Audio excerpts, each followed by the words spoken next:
Hi guys, and welcome to the third part of the Berlin 3.0 First Impressions series, and we're going to be taking a look at the Rudy, the Tier 6 Russian premium tank, although technically this is a Polish tank that is based on a Polish TV series. I know absolutely nothing about that TV series, other than the fact it's about a tank crew and their dog, and this is a tank that is modeled after that series. So unfortunately I can't really give you any other information, but the fact that there is a dog included in the crew has an effect on this tank that we're going to go into in a moment. But yeah, it's another high definition model. It's another reskin of an in-game tank, the T-34-85. I think of the three tanks that were released, it's the plainest. I'm not complaining, it still looks pretty good. I love the little bit of rusting around the welds on the top of the turret. You got a tarpaulin on the back, and you've got a tow cable on front, but other than that, not too many external features, but it's still a pretty good looking tank. And it's a tank, to be honest, I wasn't looking forward to, because the T-34-85 in-game has already had a premium version made of it, the T-34-85M, and while it's an okay tank, it was very underwhelming and very disappointing. And I was expecting much the same when it came down to the Rudy. So I didn't have very high expectations, and it surprised me. Now, in fact, all three Berlin 3.0 tanks surprised me. The IS-2 I figured was a reskin of the IS, and nothing more than that, but it surprised me because the armor seemed much better than I was expecting, and the tank performed much more consistently than I was expecting, so it surprised me. The Cromwell B was a big surprise too, because I really wasn't expecting the tank, or any premium tank, to be better than its in-game rival, but the Cromwell B was.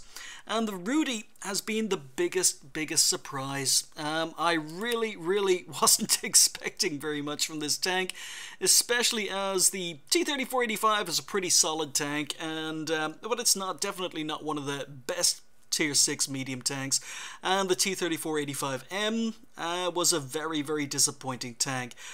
So I really had very low expectations for the Rudy, but Wargaming have gone and done it again. So I ended up with a very positive outlook on this tank, and it's just a reskin of a T-34-85. So why am I so positive? Let's pop into Tank Compare. So we're going to compare the Rudy versus the other Tier 6 premium tank that's based on the T-34-85. That's the T-34-85M, and then we've got the T-34-85 up here as it appears in game. It's fully upgraded. So when we look at the stats, the first thing we'll notice is they look very similar. They've got the same hit points, same signal range, they've roughly got about the same speed.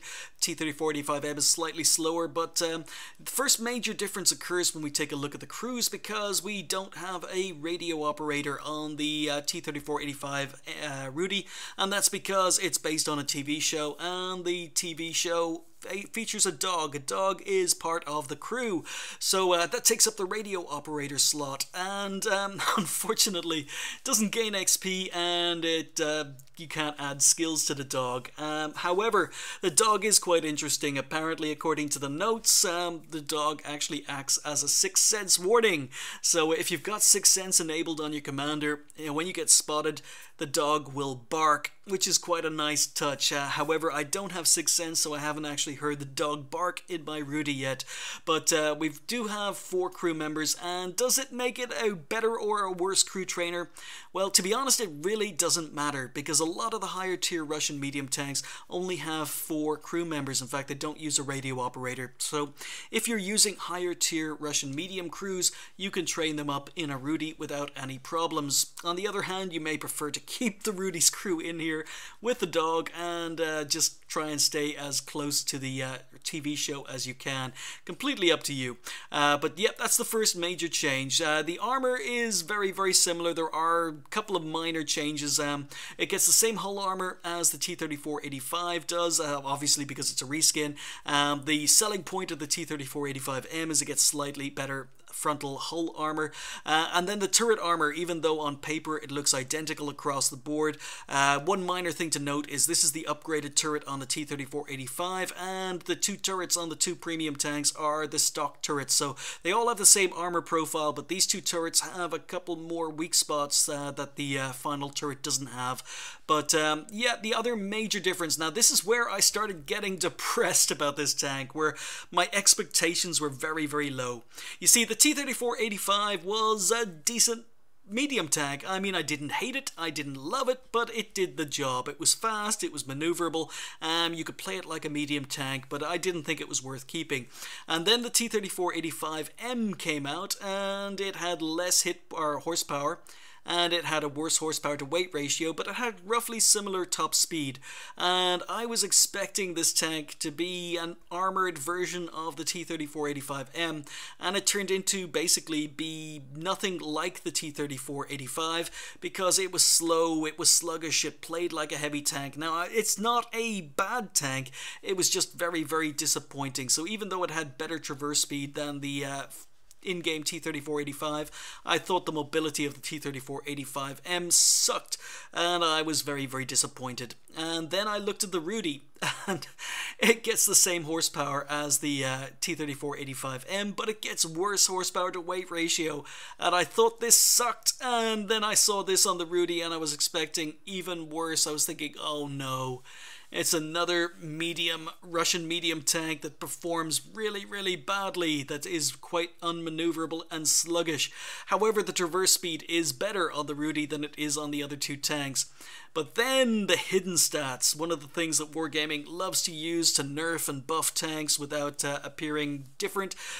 Terrain resistance. The terrain resistance is much, much better on the Rudy. And even though the Rudy has worse horsepower to weight ratio to the other two tanks, the terrain resistance is much, much better. You can see the terrain resistance much, much better than the T-34-85M and much, much better than the T-34-85. So this makes a huge, huge difference to the tank. So even though it has the same engine power as the T-34-85M and has worse horsepower to ton ratio, and this tank is sluggish because of the terrain resistance, the actual Rudy performs just as well as the T-34-85 fully upgraded is. Terrain resistance makes a huge difference, and the terrain resistance is good on the Rudy, and that was something I was not expecting. Another bonus for the Rudy is it gets the best view range, not by much, but quite a bit better than the other premium tank, the T-34-85M. It gets 5 meters of extra view range over the in-game T-34-85. Now, it also gets exactly the same gun as the in-game T-34-85, so you get the standard mid-tier Russian medium tank gun with 144mm of penetration, 180 alpha damage. It works, it's a decent gun on the T-34-85, and it's a decent gun on the Rudy. You can see that the DPM is identical. The T-34-85M, another reason I was disappointed in the tank was the gun wasn't the standard gun. It was worse penetration, worse alpha damage. But you can see here the rate of fire is the same as the T-34-85, the reload is the same as the T-34-85, the accuracy is the same, and the aim time is better, 2.2 seconds versus 2.3 seconds, and this is incorrect. Fortunately, the Rudy also gets 7 degrees of gun depression. So 7 degrees, not fantastic, but it's not as bad as the 5 or 6 degrees higher tier Russian medium tanks get. So 7 degrees is workable, and it also carries quite a lot of ammunition. So I started playing the Rudy with the expectation that the tank would be sluggish but have a decent gun, and I couldn't have been more wrong. We are here in my Ace Tanker game. It was about my 4th game in the tank. Here we're on Arctic. It's a tier 7 game, so fairly decent matchup. Once again, the Rudy doesn't get special matchmaking. None of the Berlin 3.0 tanks do. But you can see I'd be traveling even faster if this Jackson wasn't locking tracks with me. I'm trying to turn away, but he's not letting me, and now an M7 comes in and starts locking tracks with me. I don't know what it is with the tanks being attracted to my Berlin 3.0 tanks. I don't know, friendly tanks just seem to want to rub up against me, but you can see that we're doing 56 kilometers along here. As soon as we got clear, as soon as friendly stopped trying to rub me the wrong way, the tank is fast. it is quite maneuverable. The traverse speed is quite good, and I do like the gun. The gun can suffer in tier 8 games. And we actually hit an ELC there. Unfortunately, we failed to pen him. But yeah, I mean, 144 millimeters of penetration, it's not great, and sometimes it can let you down. But the gun is fairly accurate. You can see we're hitting the weak spots on this KV, or it was a T-150. T-150 gets taken out. I'm just going to be doing some sniping. I'm testing the tank. This is one of my earliest games in the tank. As I say, it's about my 4th, maybe 5th game in the tank. And we're just testing out the gun. Sometimes, if you don't... Oh, the other problem is, if you don't let this tank aim fully, the gun definitely is not accurate. You absolutely have to let the Rudy aim fully. So unfortunately this Jackson decides to come up and use my bush, but you can see that when we aim fully, we're doing damage. The gun is quite accurate. Miss a shot in the Leopard, and I hadn't spotted the ELC. A little bit of tunnel vision on my part. Sture Immel down there. Someone's probably going to give out about my pronunciation, but unfortunately he disappears. And again, we're going for blind shots. I don't have Sixth Sense on the tank. It's one of my early games in the tank. But Leopard is back for some more. And again, I have no idea where that shot went. Sometimes the accuracy on this gun lets you down, but it's actually, it behaves, it can behave. It seems to be typically Russian. Sometimes it behaves, sometimes it doesn't. We take out the Leopard, start putting shots into the Sture, and we pick up the kill. So there's kill number 2. So we've been sitting up here. We've done 1,000 damage, or over 1,000 damage. KV-85 moving across. And unfortunately he decides to reverse just as I fire. But you can see that the shell velocity is quite good. You can see that the gun, when you let it fully aim, is quite good. The reload is pretty good. The DPM on the tank is quite good. I'm using a gun rammer. You guys keep on forgetting or asking me about equipment. I believe I'm using a gun rammer. I'm using vents, and I'm using coated optics on this tank. But there we go. We've just taken 2 kills. We take out the KV-85. We take out the Nashorn, and this is where the rate of fire comes in. I mean, it's a pretty good gun on most Russian mid-tier mediums, as long as you know what you're shooting at, as long as you know you can aim at weak spots. But we're using our maneuverability. We're doing over 50 kilometers an hour down here. Now, we wouldn't be able to do this in a T-34-85M. That's one of the things that disappointed me about the tank. So even though we've got less, we've got the same engine, but we've got less horsepower to weight ratio than the T-34-85M, we can actually move. Now, I did have a hint of a shot at this Tog, but fortunately he gets taken out before we get an outline.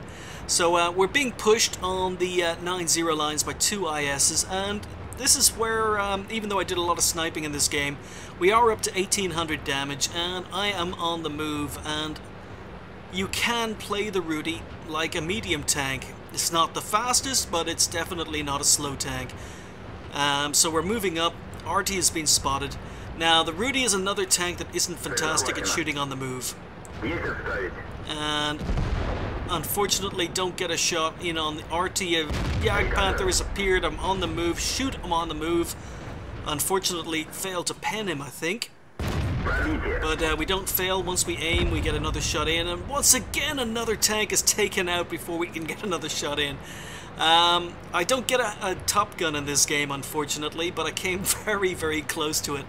A lot of tanks dying before I could get my final shot in. But you can see that the tank, we're already up to 50 kilometers an hour, and the terrain resistance makes such a big, big difference on a tank. And because the Rudy has decent terrain resistance, you can play it like a medium tank. And the gun is workable. I did see a forum post a while ago about how bad this gun was, but 144 millimeters of penetration on a Russian medium tank, you know, or a mid-tier medium tank. It works. It really does work. And sometimes you can roll quite high. So, quite frequently, you can get over 200 damage with a shot. Unfortunately, those were both fairly low rolls. There you go, over 200 damage. So, it's accurate if you fully aim, and sometimes it's not. Replay's making a liar out of me once again. So basically we ambushed, we flanked these ISs. I don't have much to shoot at, so I'm taking difficult shots. But yeah, I was surprised at just how good the Rudy was. It's so much more maneuverable than I was expecting. It's very, very similar to the in-game T-34-85. So I think it's a pretty balanced tank. If you do enjoy playing the T-34-85, then the Rudy is not going to disappoint you. But we do have enough penetration to pen the turret occasionally on an IS. Now, I could be 2-shot killed, but now I can't be. 2 ISs, one is dead. So now I can actually take 2 shots from this guy, miss a shot, and we're just going to sit here. He is hull down. I'm starting to bounce. That was a ricochet off our own IS. It was a good thing I wasn't beside him. But our IS decides to move in on the attack, and again we're playing like a medium tank, so while the IS is distracted, I'm going to do some flanking. So again, the acceleration is quite good. We're already up to 44 kilometers an hour. I get 1 shot on the move, and the rate of fire allows me to get behind, finish him off, kill number 5, and over 3,000 damage done in a Rudy. So of the 3 tanks in the Berlin 3.0 package, this is the one that surprised me most. The T-34-85 Rudy was so much better than I was expecting. It didn't meet my expectations, it beat my expectations, and yeah, it was a very, very pleasant surprise. The tank is so much more maneuverable than I was expecting. The gun is the standard mid-tier Russian medium tank gun, and it's a gun that works. It struggles a little bit in higher tier games, but it's still a pretty decent gun if you can get to the sides and rear, and the Rudy can do that. It may not be the fastest medium tank, but it's definitely not slow, and it's definitely quite maneuverable. It was my first ace tanker, and we also picked up a high caliber, so pretty happy with that game. And 3,000 damage done as a tier 6 and a tier 7 game. I can't complain. 5 kills, I can complain. I probably could have got 1 or 2 more if I'd been a little bit luckier if my shots had landed. But 1237, not a bad XP total. 33 shots fired, 23 hits. So the gun is not the most accurate, and one word of warning, as I say, is the tank. It's not that accurate on the move. It's definitely better than the Cromwell B when shooting on the move, but it's not that accurate. But also it's very inaccurate if you don't aim fully between shots. You have to aim fully. But 23 hits and 18 penetration. So people complain about the penetration on the gun, and 144 is not great if you're in a tier 8 game. I will admit that. However, as I say, if you're trying to pen tanks frontally in a tier 8 game, then maybe you need to look at the map and try and figure out whether or not you can relocate to get side and rear shots. But yeah, damage was nice. We spotted 1, damaged 9, destroyed 5, and did 365 assistance damage, and we earned 45,000 credits. So even though I did much more damage in this game than I did in the previous Cromwell B game, I actually earned more credits in the Cromwell B. The ammo is actually a little bit more expensive in the Rudy, and out of 33 shots, it cost me 21,000 credits. So ammo is not cheap, and it will eat into your profit margins quite a bit. As I say, did almost double the damage I did in the Cromwell, or from the Cromwell B game, but yet earned 10,000 less credits. So yeah, it's going to make you money. It's a money maker, but it might not make as much money as some other tanks, but it's still a hard tank to lose money in. 1855 XP wasn't my first game, unfortunately. Again, it's a premium tank, so I got a bonus, and then I finished some sort of mission, so I ended up with an extra 7,420 XP. So guys, my first impressions of the Rudy is that it is a very, very solid tank. It is surprisingly fun to play. The gun is not fantastic. It's a standard mid-tier Russian gun, but it is definitely a gun that can perform, that can do damage, that can earn you credits. The tank is no better or worse than the in-game T-34-85, fully upgraded. The ground resistance is surprisingly good on this tank, and I think this tank can give the A43 a run for its money. It's probably the biggest surprise of the Berlin 3.0 package. In fact, all three tanks surprised me. The whole package surprised me, because when this package was originally announced, it was the Berlin Quartet that we haven't gotten here in Europe, but you've gotten on other servers. And when I was looking at the stats of the tanks, I was thinking, oh boy. 4 tanks that are just reskins. It's a money grab by Wargaming. They're going to be standard premium tanks. They're going to be just like the T-34-85M, and they're not going to be as good as anyone thinks. Therefore, I was not very optimistic. 4 reskinned tanks just sounds as if it's a money grab, but it's not, guys. The tanks in the Berlin 3.0 perform as well as fully upgraded tanks. I think the IS-2 is as good as the IS. I think the Cromwell B is better than a Cromwell, and I think that the T-34-85 Rudy performs just as well as the T-34-85 does in-game. Now, the T-34-85 is not a fantastic medium tank, but it does the job, and the Rudy does that. And I wasn't expecting the Rudy to be as much fun to play, but it is. It's amazing what a difference ground resistance makes.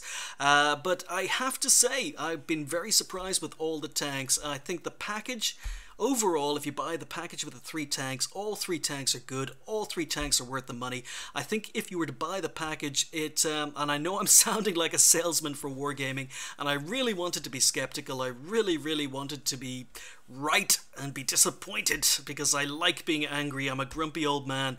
It hasn't worked, because Wargaming did a good job on these tanks. They're premium tanks that will earn you credits, that will train your crews, but they're as good as tanks, any tank in game, or better in the case of the Cromwell B. So I think that the Berlin 3.0 package is worth it. I really do. It's just a shame I haven't been able to get my hands on the ISU 122. That's going to have to wait for a future date, but yeah, I think if you guys were interested in buying a premium tank around this time of year and you had the spare cash, try to buy the package, because all 3 tanks are very good. But if you can't buy the entire package, you can only afford one, then I hope these videos have helped you make an informed decision. At least that's why I make them. But there we go. We are done with the Berlin 3.0. I'm exhausted. That's 3 videos today, guys, that were unplanned. I was up till like 4 or 5 a.m. in the morning playing to get the footage for these videos. So what I'm probably going to do is tomorrow I'm going to release probably just another boring ace tanker that I've pre-made and is already on the channel, and maybe a couple of videos from Hearthstone, just to take a rest, because I think I'm going to give YouTube a rest tomorrow. So I'll just upload some stuff I've done in the past and is ready to be ready to go public. But I hope you guys enjoyed the series. Thank you guys for watching, and I'll see you next time.